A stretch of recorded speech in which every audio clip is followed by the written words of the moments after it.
The docking clamps screeched like a banshee with arthritis, and Cal Renshaw winced as the freighter shuddered beneath him. He'd been flying the Jellyfish of Vengeance, a name he swore came with the ship, and definitely not something he'd made up while drunk on asteroid whiskey, for 6 years now, and she still groaned like a retiree every time she landed.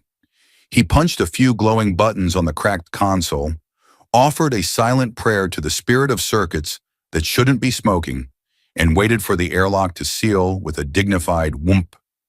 Then the atmosphere regulators hissed, filling the ship with that special recycled scent of ionized oxygen, synthetic lavender, and something that suspiciously resembled the inside of a bowling shoe. "Well," he muttered, strapping on his utility belt, which held everything from a laser wrench to a bag of jelly beans, "time to pretend I know what I'm doing." The doors whooshed open. Velthora Prime's orbital customs dock looked like a space mall, married a prison, and then forgot to take its medication. Neon signs blinked in 6 languages, hoverbots zoomed by carrying boxes, and a trio of bird-like security drones hovered overhead, chirping what sounded like passive-aggressive warnings. Cal had barely taken 3 steps before someone dropped a crate of sizzling Gorlax meat in front of him. "Oh, come on!" he shouted, hopping backward to avoid being marinated in alien barbecue. "This shirt is mostly clean." The crate's owner, a 6-armed vendor with a face like a grumpy pineapple, hissed an apology and scurried off, leaving behind a trail of spicy vapor. Cal coughed, fanned the air, and turned. And then he saw her. She stood still in the crowd, like the world had just dropped out from under her. Tall, elegant, cloaked in layers of silky woven fabric that shimmered in colors his eyes didn't quite know how to process. Her skin was deep violet, her features sharp, beautiful and alien, in a way that made him feel like a mildly confused museum visitor. But it was her eyes, those massive golden eyes that locked onto him like tractor beams. And she didn't move. Not a twitch, not a blink. Just stared. Cal looked behind him. Nothing but a vending machine that sold intergalactic chew sticks. "You okay there?" he asked, pointing at himself just to be sure. "You seeing me, or is there a human-shaped ghost I should be worried about?" She inhaled, slow and deliberate, as if tasting the air. And then she trembled, like someone had hit her with a memory and she didn't know whether to run from it or dive in head first. Cal, who had once accidentally delivered a crate of illegal parrots to a diplomatic summit, had seen a lot of weird reactions in his day. But this one took the cake, iced it, and threw it into a gravity well. "Do I know you?" he asked, now growing slightly uncomfortable. "Because I feel like you know me, and unless we met at a really awkward wedding or a karaoke night on Gleesex, I'm drawing a blank." Still no reply, just a slow, hesitant step forward, then another. She stopped an arm's length away, looking like she wanted to touch him, but also like he might explode if she did. "You smell," she whispered. Cal blinked. Thanks. I showered last week. Used real water and everything." She closed her eyes, took another breath, and let out a shaky sound that might have been a laugh or maybe a sob. It was hard to tell with alien vocal cords. "I know you," she said, eyes snapping open. "From long ago." "That's highly unlikely, unless you time traveled. Or I time traveled. Did we both time travel?" He looked at his watch. "Is this one of those timeline things? Because I'm very much not emotionally prepared for that today." "You saved my life." Well, that was new. Cal scratched his chin, scanning his memory banks, which admittedly had a few missing files due to a minor head injury and a major night of space tequila. "I did," she nodded. "When I was small, during the War of Varka 7. He opened his mouth, closed it, tried again. "Lady, I wasn't even in the war. I was working a refueling station on Gormus 4. The closest I came to combat was when a customer tried to pay with live snakes." "You were there," she said with certainty that made his stomach lurch. "You pulled me from the rubble. I remember your scent, your face. You told me. I was safe now." Cal blinked, hard, and then, in classic Cal fashion, he grinned. "Well," he said, "that sounds like me. Kind, heroic, and mysteriously aromatic." She smiled back, and somehow that smile felt like the start of a story he hadn't meant to walk into, but now couldn't walk away from. Cal didn't believe in fate. He barely believed in maintenance schedules. But now he was sitting across from a glowing alien woman in a Velthurin tea stall shaped like a sideways mushroom, being told he was someone's childhood hero, and not just anyone's. Her.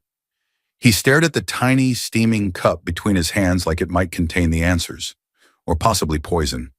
He'd ordered something called Glax Root Infusion, which, according to the vendor's blinking hollow sign, promised calm thoughts and mild hallucinations.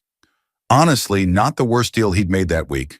Thala, because that was her name, and not, as he'd first guessed, a sneeze, sat perfectly straight, hands folded, like someone who'd spent her entire life practicing the art of being composed in awkward silences. He finally broke it. So just so I've got this straight, you recognized me because I smell like a guy who saved your life 20 years ago? He sniffed himself discreetly.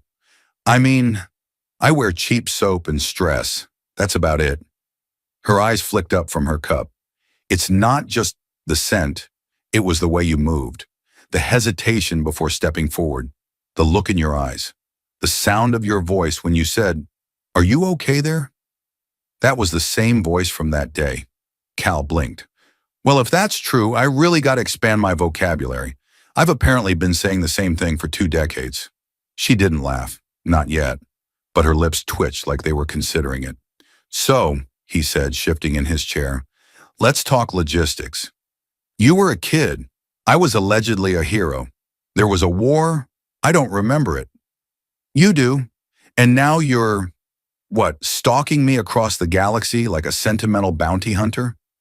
Thala arched an eyebrow, elegantly enough to make him feel underdressed in his grease-stained cargo jacket. I am not stalking you. I serve on the diplomatic council of the Matari cluster. I was here on assignment when I sensed something familiar, and when I turned, there you were. He looked around the stall, then back at her. Diplomatic council, huh? That sounds important. It is. You're not gonna, arrest me for unpaid docking fees or something, right? A pause. Then, to his relief, she finally smiled. Only if you ask very politely. He chuckled, then coughed as the tea kicked in. His nose tingled, and for a second the ceiling of the mushroom-shaped stall looked like it was humming. Okay, he said, rubbing his temples. Let's pretend, just for a minute, that I am this guy you remember. That means I saved your life when I was, 19? I didn't even know how to cook pasta properly back then. What the hell was I doing in a war zone? Her face softened, the humor retreating behind something heavier. There were covert human units during the siege of Varka 7. Unmarked, unrecorded. You were there. You pulled me from the rubble when the bombing began. My mother had just died. I wouldn't have made it. Cal's voice caught. You're serious. I always am. Well, that's unfortunate for both of us, he muttered, because I'm usually only serious when I'm hungry. She tilted her head, studying him. You don't remember any of it? Not a blip. Look, I've had some gaps, little stuff, a few years I can't really patch together. I always figured it was just too much bad cider and questionable airlocks. Or deliberate memory suppression, she said quietly. That froze him. He set his tea down carefully, like it might detonate. Are you suggesting someone scrubbed my memory? It's not uncommon, she said. Post-trauma, or to bury something important. Great, just great, he groaned. Now I'm not just broke. I'm a mystery burrito wrapped in trauma and secrets. Perhaps, she said, standing, it's time to unwrap. He blinked up at her. You always talk in metaphors? Only when I'm trying to be gentle. Well, dial it up to rude. I work better with sarcasm. Her lips quirked again. Good, because I'm assigning you to me. He almost choked on his own air. Wait, what? You're going to work for me. Doing what exactly? Intergalactic babysitting? Security, transport, coordination. Coordination of what? My proximity to you. That sounds illegal in at least 5-star systems. You'll be well paid, she added. Cal stared. His cup buzzed slightly. Or maybe that was his brain. All right, he said at last, but I'm not wearing a suit. She leaned down, and for the first time he caught something strange in her eyes. A sadness, a hope, and something that looked dangerously like loyalty. I'm not hiring you for the suit, she whispered. I'm hiring you because even without remembering, you saved me once. Then she turned and walked away, already tapping her wrist com. Cal sat back, whistled low, and looked at his tea. Next time, he muttered, I'm ordering the hallucinations without emotional flashbacks. The first thing Cal learned about working for Thyla was that her version of security coordination involved more glitter and danger than he'd anticipated. The second thing he learned was that her personal shuttle had floors that massaged your feet automatically, which was both deeply unsettling and weirdly addictive. He sat stiffly in the co-pilot seat, boots off, toes being rhythmically kneaded by alien technology, while pretending he wasn't enjoying it. Across the console, Thala tapped through glowing glyphs, adjusting their course toward the diplomatic station orbiting Ilarivio. She hadn't said much since he signed on 2 days ago. Cal, in turn, had been practicing the ancient human art of making awkward small talk to hide existential confusion. So, he said, stretching his legs with the grace of a cat who just woke up on a moving train, do all diplomatic missions involve space spas? Or is this just a fringe benefit of guarding emotionally intense royalty? I'm not royalty, she said without looking up. We're a meritocratic confederacy. Right, and I'm a responsible adult with a savings account. She didn't respond, but one of the corner lights on her control console blinked in what Cal swore was amusement. He leaned over slightly.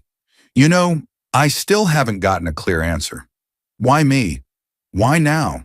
I get that you recognize me, and I get that I'm devastatingly charming, but hiring me as personal security when I can't remember my own hero moment? That's pretty risky. Thala paused.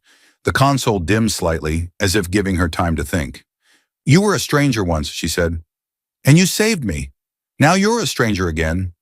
This is my way of seeing who you really are, without the memories. Cal raised an eyebrow.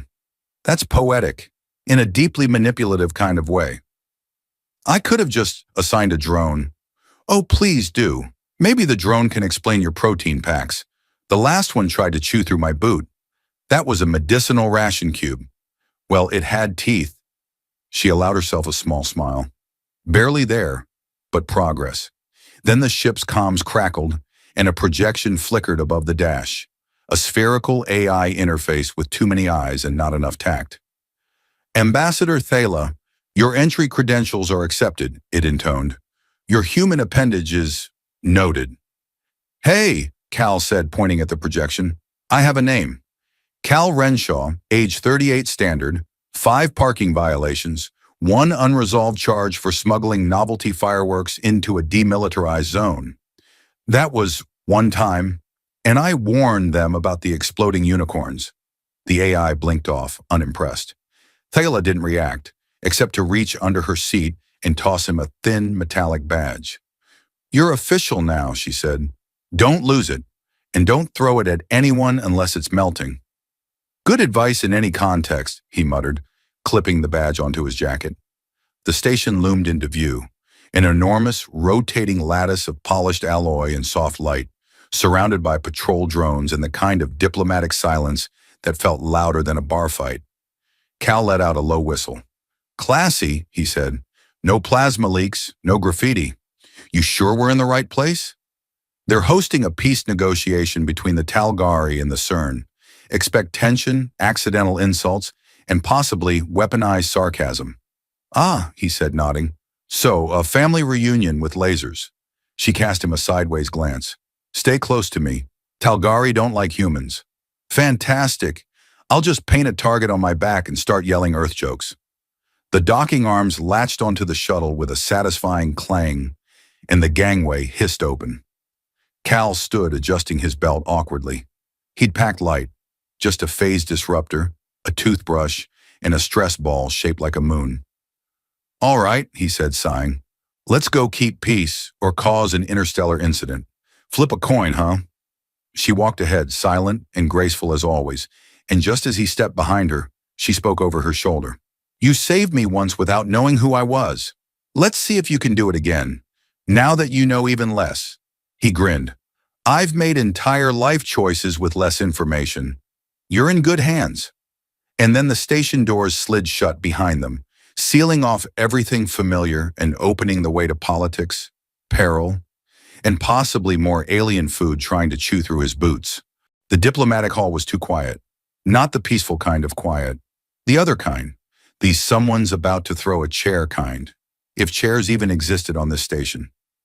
Cal glanced around and decided the Talgari probably considered chairs a human weakness, like monogamy and undercooked meat. He stood behind Thela, hands clasped behind his back, like he had any idea how to look professional. She was locked in a slow, silent nod exchange with a CERN delegate, a creature that resembled a stack of polished obsidian pancakes with bioluminescent tattoos. Across from them, the Talgari representative clicked its mandibles with increasing aggression. Cal had no idea what was being communicated, but he was pretty sure the Talgari was threatening to eat someone's cousin. He leaned slightly toward Thela and whispered, "So, does click, click, hiss, click mean let's find a compromise? Or is that more of a prepare to die in 4 legally sanctioned ways vibe?" "Do not speak," she whispered without moving her lips. The Talgari sensed weakness. "Good news," Cal whispered back. "I've never been weaker." The CERN emitted a low tone from somewhere in its folds. Everyone froze. A nearby peace bot blinked red for a second, then went back to green. Cal wasn't sure what had just happened, but his left shoe vibrated ominously. He took a half step to the side. Thela resumed speaking, her voice calm and fluid, switching languages mid-sentence the way some people switch subway lines. Cal had never heard her use this particular dialect. It sounded like underwater algebra. She didn't even glance back at him, but somehow he knew she was aware of his every fidget. The woman had radar where her spine should be. The talks ended, mercifully, with no one dead and only one table scorched by diplomatic side-eye. As they left the chamber, Cal exhaled so hard it fogged up his visor. "Solid job in there," he said as they walked. "Nobody got stabbed, nobody wept, and the station's still upright. I call that a win." "They agreed to the next meeting," she said. "Oh, so not a win-win, just a mildly awkward tie." She tapped her comm. "Come, we need to debrief and refuel." "Fuel sounds good," Cal nodded. "I'm at 10% sarcasm and dropping fast." Their quarters were minimal but elegant, which Cal had learned was alien for looks expensive, feels like a dentist's waiting room. A circular couch grew from the floor like a fungus with opinions. Cal dropped into it with a grunt and was instantly rearranged by the couch's posture-correcting auto-adjusters. "Whoa! Okay, this couch has opinions." "It's a CERN design," Thela said, removing her outer robe. "It supports the spine according to emotional tension." "Well, it just accused me of middle school trauma." She ignored him and pulled up a data screen. "You handled yourself well today." "By doing nothing?" "By saying nothing, which for you is an achievement." He pointed at her with mock indignation. "I'll have you know, I spent that entire hour projecting confidence and intense diplomatic mystery." "You were chewing on your badge." "It was either that or start humming." A long pause. Then finally she laughed. Quiet, short, almost like she didn't trust the sound. Cal grinned like he'd cracked a vault. "There it is," he said. "I knew you had a sense of humor. You just keep it behind security clearance." "I don't laugh often." "Why not?" She tapped her fingers together, thinking. "Because I remember too much, most of it painful. Laughing feels like betrayal sometimes." Cal went quiet. For a second, the room forgot it was orbiting a planet filled with glowing plants and rumors of war. Then he said, "That explains a lot, like your protein snacks. They are efficient. They taste like guilt and burnt broccoli." She sat beside him, not quite touching, but closer than before. "You asked why I brought you into this," she said softly. "I didn't just want to see if you were the same person. I wanted to see if you could help me forget. Just for a moment." Cal leaned back. "I'm good at forgetting, maybe too good. But I'm also good at distracting people from their pain, usually with bad jokes and questionable karaoke." "I've never done karaoke." He turned to her, eyes wide. "Then it's settled. If this station survives the week, I'm finding a karaoke lounge and making you sing. Galactic law." "That is not law." "It is now." For once, she didn't argue. And for the first time, Cal felt like maybe, just maybe, he wasn't just someone she remembered. Maybe he was becoming someone she wanted to know all over again. Cal was fairly certain the CERN didn't blink. This would have been less creepy if their ambassador hadn't been staring at him for 15 consecutive minutes across the negotiation table while sipping something viscous from a cup shaped like an octopus with trust issues. Thela was handling it all like a veteran, her voice measured, posture graceful, and tone hovering somewhere between velvet and I could have you arrested in 4 languages. Cal sat one chair behind her, pretending to read a datapad. The pad, of course, was blank. He was just trying to look useful without making eye contact with anything that might digest him later. The Talgari, in the meantime, had entered a full display of diplomatic dominance, which apparently involved puffing their thoraxes and slapping the table with increasing intensity. One of them let out a hissing grunt and threw what looked like a scented oil orb at the center of the table. It burst with a puff of lavender and regret. "Did they just throw perfume?" Cal whispered. "It's a challenge ritual," Taylor replied without looking.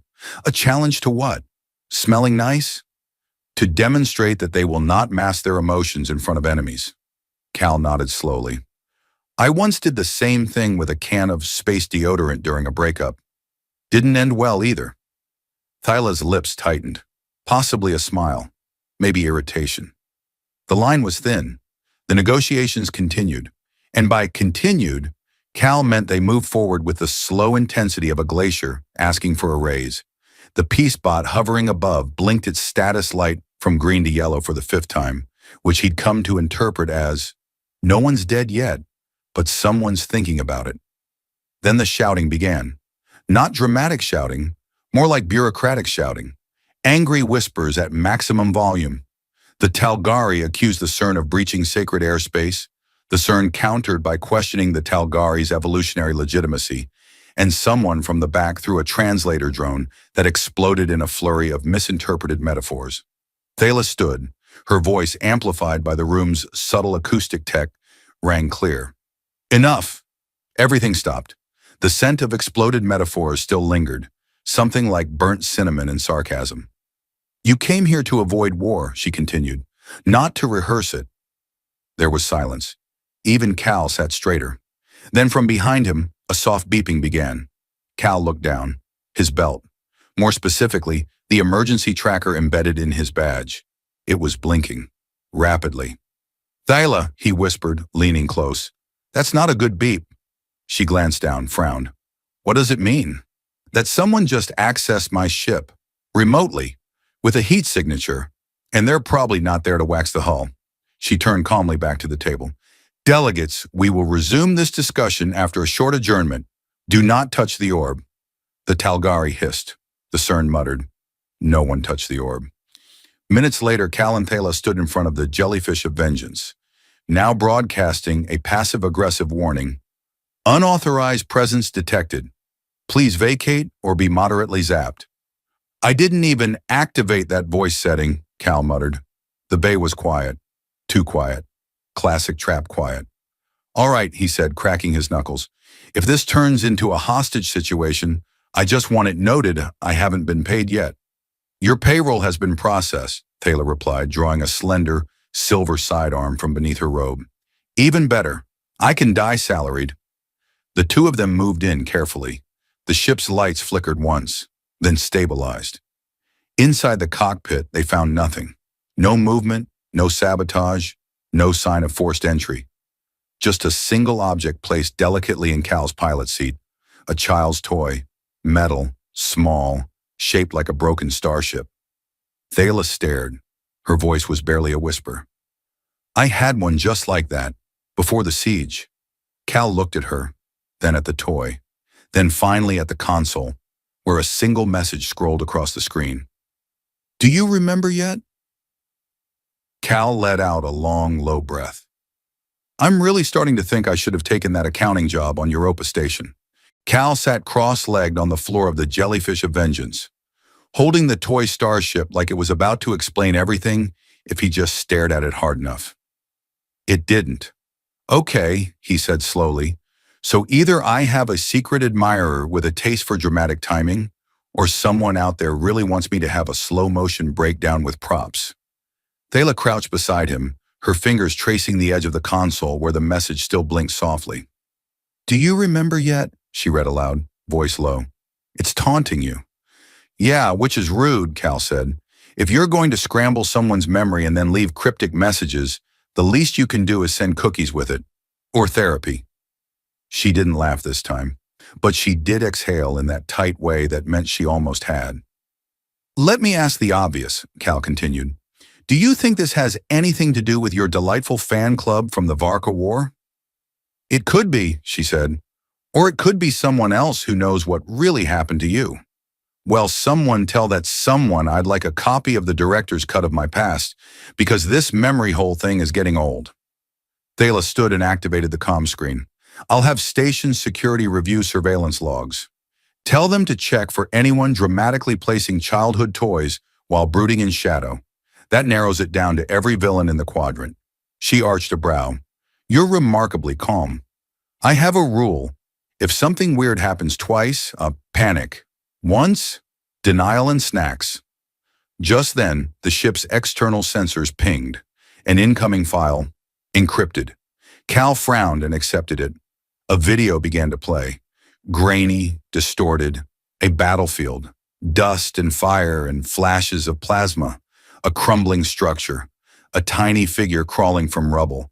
Then a human soldier stepping into view, backlit and blurred. He lifted the child in his arms and ran. Thala's voice caught. "That's me." Cal stared at the figure. His face wasn't clear, just enough to make his skin crawl. Then the video ended. The sender's ID? Blank. "No origin data," Cal muttered. "This thing's been stripped cleaner than a gambler's wallet on Cora Moon." Thala crossed her arms. "Someone has this footage. Someone wants you to see it. And they're very, very careful." "Maybe it's a warning," Cal said. "Maybe it's a breadcrumb. Or both." He stood slowly, placing the toy on the dash like it was some kind of interstellar shrine. "So what's our next move?" She tilted her head, thinking. "We continue the mission. We attend tomorrow's talks. We act normal." "Oh, I'm great at normal," Cal said. "Watch me pretend this isn't creeping me out at all."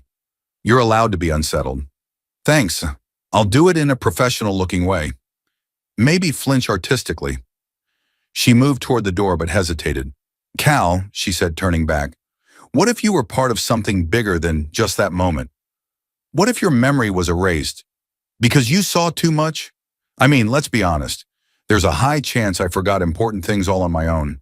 One time I forgot I'd adopted a space turtle for 6 months. Is this your coping mechanism?" "No, this is me screaming into the void with style." He followed her down the corridor, back into the humming calm of the station. Delegates passed by, oblivious to the storm creeping up behind the peace talks. As they turned a corner, a service droid wheeled by and beeped a song Cal vaguely recognized as "Don't Worry, Be Happy" in binary. "Well," he muttered, "even the robots are mocking me now." Thala didn't respond, but when the droid passed, she turned to him and said something unexpected. "If I find out they did this to you," she said, voice suddenly sharp, "I will make them regret it." Cal blinked. "Wow.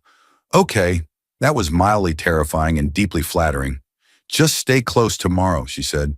"Things are shifting. I can feel it." "Same," he said, "though that might be the diplomatic buffet. Something there shifted internally." They walked on, shadows long behind them. Somewhere someone was watching, waiting, and Cal, for all his jokes, knew it was only a matter of time before memory came back to claim him. The morning of the second negotiation dawned with all the subtlety of a supernova crashing into a spice market. Cal woke to a shrill beep, not his usual alarm, but the station-wide emergency alert, translated in 12 languages, none of which made "please remain calm" sound reassuring. He stumbled to the viewport, rubbing sleep from eyes that stubbornly refused to cooperate. Outside, a convoy of sleek black ships drifted like ominous ink blots against the cerulean gas giant below. Not exactly a friendly welcoming committee. Thala stood beside him, serene as a statue carved from stardust. "The Talgari fleet has arrived early," she said, voice smooth but firm. "They intend to assert dominance." Cal swallowed. "Dominance? Like I'll show you who's boss, or I'm going to hack your coffee machine? The first, and possibly both, she said with a faint smirk. Cal tried to match her composure, but ended up scratching his head and accidentally knocking over a mug labeled World's Okayest Pilot. Well, I'm great at causing accidental coffee disasters. Maybe I should pilot their flagship. That would complicate things, she said dryly. They suited up in the station's airlock, the sterile hum of life support systems providing a soundtrack to their preparations. Cal's suit was slightly oversized, making him look like a confused astronaut lost in his own wardrobe. Thala's was tailored and gleaming, the kind of armor that said, I'm about to negotiate peace and possibly your soul. On the docking platform, the Talgari commander waited, a towering figure encased in obsidian armor with mandibles clicking rhythmically. Cal tried not to stare, reminding himself that alien etiquette probably didn't include stare until awkward. The commander's voice echoed through translator implants, dripping with disdain. Human! Your presence insults the peace. Cal raised an eyebrow. Well, I always aim to make a strong first impression. Thala stepped forward, calm but commanding. We are here to prevent war, not to trade insults. The Talgari clicked in response, a sound somewhere between amusement and a threat. Then unexpectedly the commander gestured to Cal. You, it said. Prove your worth. Cal blinked. Like karaoke? Because I'm only moderately prepared. Thala's eyes sparkled. You may be called upon to demonstrate your loyalty. Cal sighed. Great. Nothing says diplomacy like public humiliation. The platform doors slid open, revealing a holographic training arena. The Talgari had apparently decided that diplomatic success hinged on a friendly bout of zero-gravity combat. Cal floated awkwardly, limbs flailing as he tried to adapt. Thala moved with practiced grace, dodging and weaving with fluid precision. He, meanwhile, resembled a malfunctioning puppet tangled in his own strings. The Talgari commander observed, mandibles clicking in what Cal hoped was approval and not mockery. After several tense minutes, Cal managed a clumsy but effective counterattack, sending his opponent spinning into a harmless but very loud barrier. Breathing hard, Cal grinned. So, how was that? Diplomatic enough? Thala laughed. If peace depends on your skills, we might be doomed, but your heart was in the right place. Does heart count as a combat skill? More than you think. Back in the negotiation hall, the atmosphere had shifted. The Talgari delegates were less hostile, the CERN more engaged. The demonstration seemed to have broken an invisible ice. Whether from Cal's antics or sheer exhaustion was unclear. As talks resumed, Cal found himself sitting closer to Thala, their shoulders nearly touching. She glanced at him, a subtle smile playing on her lips. You're more than a memory now, she whispered. Cal felt a warmth that had nothing to do with the station's climate controls. Guess I'm stuck with you. Good, she said softly, because some things, like debts and destinies, aren't so easily forgotten. Outside, the stars blinked, indifferent to the fragile peace being brokered below. But Cal knew one thing for certain. Whatever the past held, the future was theirs to write, together. The last negotiation had ended not with a bang, but a very polite yet firm handshake, Galactic style, which involved a lot of wrist rotations and an awkward hover. Cal watched from the sidelines, nursing a cup of something that claimed to be tea but tasted like burnt circuit boards and regret. Thala stood beside him, regal as ever, though the sharp lines of tension around her eyes had softened. We did it, she said, voice quiet but steady. Cal grinned. Diplomacy and zero-G karate. I'm starting to think we're the galaxy's most unusual power couple. She raised an eyebrow. Is that a compliment or a warning? Both. The peace agreement between the Talgari and the CERN was signed, sealed, and uploaded to the interstellar archives. It wasn't perfect, no peace treaty ever was, but it was enough. Enough to stop the firing, enough to let old grudges settle like dust instead of wildfire. Cal found himself reflecting on the journey. From an oblivious cargo pilot who couldn't remember his own history to a reluctant hero rediscovering his past, he'd come a long way. The memory of that ruined village, the child he had saved without knowing, had grown from a shadow into a beacon. You saved me once, Thaela had said, and now you're saving us all. He rubbed the toy starship that had started it all, a symbol of broken things made whole again. Funny thing about memory, he said aloud. Sometimes you don't need to remember everything. You just need to know who you want to be. Thaela smiled, reaching out to clasp his hand. And who do you want to be? Cal thought about the scars he couldn't see, the battles he couldn't recall, and the woman beside him who believed in him more than he did himself.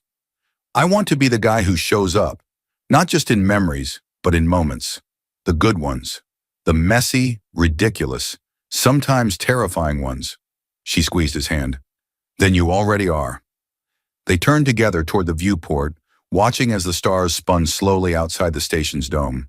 The galaxy was vast, unpredictable, and filled with stories waiting to be written. Cal's journey wasn't over. It had only just begun, but for the first time in a long time, he felt ready. Ready to face whatever came next, with a smirk, a joke, and maybe, just maybe, a little bit of hope.